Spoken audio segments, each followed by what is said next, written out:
இயேசுவின் கைகள் ஆணிகளால் துளைக்கப்படுகிறது. நாம் பார்க்கும் படங்களில் இயேசுவின் உள்ளங்கைகளில் ஆணி அறையப்பட்டுள்ளது. உள்ளங்கையில் அறைந்தால் உடலின் எடை காரணமாக கை கிழிந்துவிடும். ஆகையால் இயேசுவின் மணிக்கட்டில் தான் ஆணி அறையப்பட்டிருக்கும் என உடற்கூறு ஆய்வாளர்கள் தெரிவிக்கின்றனர்.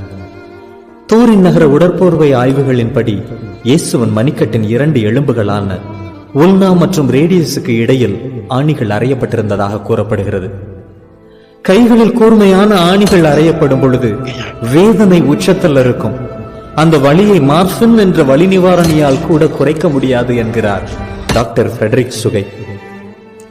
வலியால் உன் கைகள் நடுங்கும் போதும் என்னை அணைத்துக் கொள்ளும் உன் ஆசையை நான் புறக்கணித்து உன் கைகளை உதறிச் சென்ற வேளையில் நீர் அனுபவித்த துன்பம் நான் ஏன் உணர மறுக்கின்றேன்?